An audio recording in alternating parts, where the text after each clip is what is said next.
Assalamualaikum friends, welcome back to my new vlog. আশা কৰোঁ আপোনালোক সকলো ভালে আছে। মুস্তাক নাছৰিনৰ অন্য এটি ব্লগলৈ মই নাছৰিনে আপোনালোক সকলোকে পুনৰবাৰ স্বাগতম জনাইছোঁ। আজি আমি বনাই আছোঁ কঁঠালগুটিৰ ৰেচিপি। কঁঠালগুটি, কচুলতি আৰু লগত আছে ৰঙালাওৰ আগ। কেনেকৈ বনাই আছোঁ ব্লগ ভিডিঅ'টো আৰম্ভ কৰোঁ। এয়া চাওক, কঁঠালগুটি লৈ লৈছোঁ আৰু লগত লৈ লৈছোঁ কচুলতি। এতিয়া কচুলতি আৰু কঁঠালগুটিখিনি ভালকৈ বাছি ল'ম। ইফালে লৈ লৈছোঁ ৰঙালাওৰ আগ। ৰঙালাওৰ আগখিনিও বাছি ল'ম। এয়া চাওক, ৰঙালাওৰ আগ বাছি লোৱা হৈ গৈছে আৰু কঁঠালগুটিখিনি আলুগুটিৰ নিচিনাকৈ বাকলি গুচাই লৈছোঁ।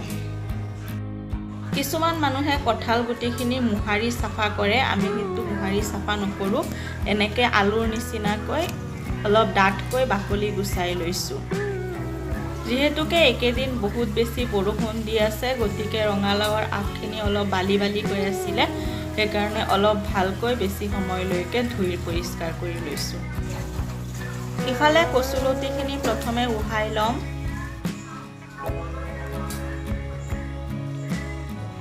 এয়া চাওক, কচুলতিখিনি উহাই লোৱা হৈ গৈছে। এইবাৰ এইখিনি এতিয়া নমাই ল'ম আৰু ইয়াত কঁঠালগুটিখিনি উহাই ল'ম। কঁঠালগুটিখিনি অলপ ডাঠকৈ বাকলি গুচাই দিলে তেতিয়া সিজিবলৈ বেছি সময় নালাগে। এয়া চাওক, এইখিনি এতিয়া মই নমাই ল'ম। প্ৰায় সিজি গৈছে। উহাই লোৱা কঁঠালগুটিখিনি আৰু এবাৰ ঠাণ্ডা পানীৰে ভালকৈ ধুই লৈছোঁ। কঁঠালগুটিৰ ৰেচিপি যিহেতুকে আমি বিনা তেলত বনাম, গতিকে প্ৰথমে কেৰাহীত জোখমতে পানী গৰম কৰি ল'ম। পানীত দি দিছোঁ কেঁচা জলকীয়া আৰু পিঁয়াজ। এইখিনি ঢাকন মাৰি ভালকৈ উতল আহিবলৈ দিম। ৰেচিপিটো বনাবলৈ কি কি লৈছোঁ মই আকৌ এবাৰ দেখাই দিছোঁ। এয়া চাওক, নহৰু আৰু এইখিনি হৈছে চেপা মাছ, ৰঙালাওৰ আগ, কচুলতি আৰু সিজাই লোৱা কঁঠালগুটি। এয়া চাওক, পানীত উতল আহি গৈছে। তেল একেবাৰে ব্যৱহাৰ কৰা নাই আমি। এইবাৰ জোখমতে মছলাখিনি দি ল'ম। ইয়াত আছে জলকীয়া গুড়ি, হালধি গুড়ি আৰু এইবাৰ জোখমতে নিমখ দি ল'ম। যিহেতুকে কঁঠালগুটি আৰু ৰঙালাওৰ আগ, গতিকে জ্বলা বহুত বেছিকৈ দিব লাগে। আমাৰ ঘৰত আম্মাই জ্বলা বেয়া পায়, সেইকাৰণে জ্বলা কমকৈ দিয়া হৈছে। আৰু এইবাৰ পাচলিখিনি যোগ কৰি দিছোঁ। ইয়াত আছে কঁঠালগুটি, ৰঙালাওৰ আগ আৰু এইবাৰ যোগ কৰি দিম কচুলতিখিনি।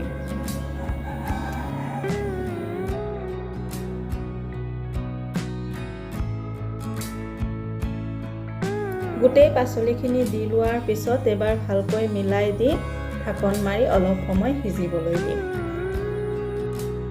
এয়া চাওক, ইমানখিনি চেপা মাছ লৈ লৈছোঁ আৰু এইখিনি নহৰুৰ লগত ভালকৈ থেতেলি লৈছোঁ।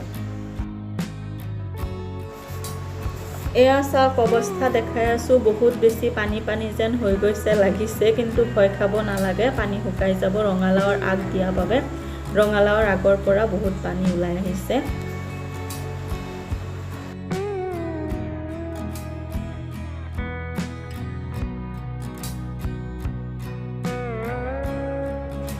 অলপ সময়ৰ পিছত এয়া চাওক, পানী অকণমান কমি আহিছে আৰু এইখিনি সময়তে মই থেতেলি লোৱা নহৰু আৰু চেপা মাছখিনি যোগ কৰি দিছোঁ।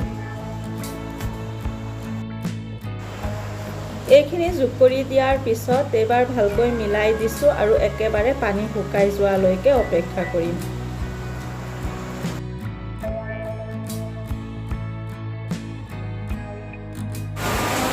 তৰকাৰী বহাই থৈ আহিছোঁ আৰু এতিয়া চাওক, বাহিৰত ইমান বেছি বৰষুণ দি আছে। মই বেক কেমেৰাত এবাৰ আপোনালোকক দেখাই দিছোঁ।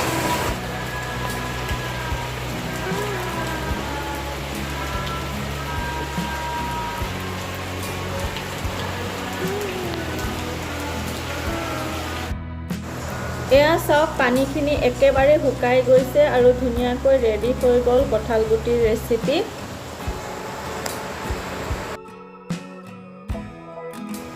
এতিয়া আম্মাই ভাত বাঢ়িছে, ভাতখিনি খাই লওঁ, তাৰপিছত আপোনালোকক লগ পাই আছোঁ।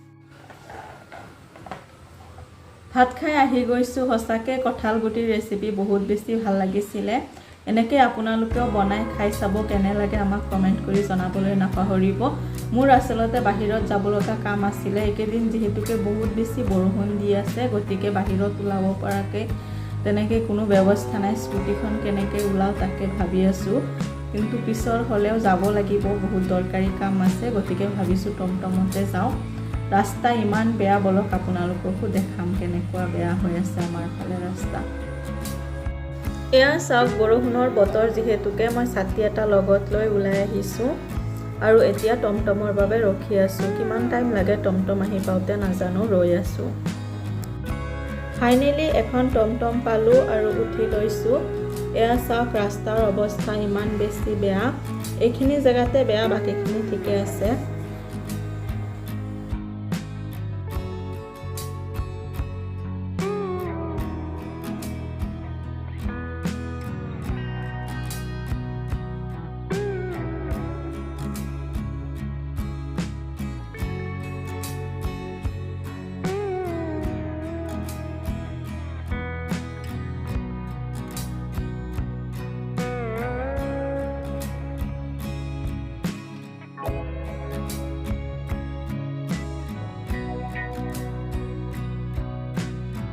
এয়া চাওক মৈৰাবাৰী পাই গ'লোঁ আৰু এইখনেই হৈছে মৈৰাবাৰী ৰেল ষ্টেচন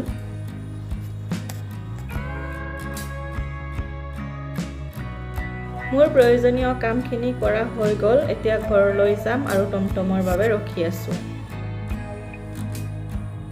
আহি পালোঁ ঘৰ আৰু আজিৰ ভিডিঅ'টো তেনেহ'লে ইয়াতে সামৰিছোঁ যদি ভিডিঅ'টো চাই ভাল লাগিছে তেনেহ'লে লাইক কৰিব শ্বেয়াৰ কৰিব আৰু মোৰ চেনেলটো সাবস্ক্ৰাইব কৰিব লগ পাম অন্য এটা নতুন ভিডিঅ'ৰ সৈতে ভিডিঅ'টো শেষলৈকে চোৱাৰ বাবে আপোনালোক সকলোকে বহুত বহুত ধন্যবাদ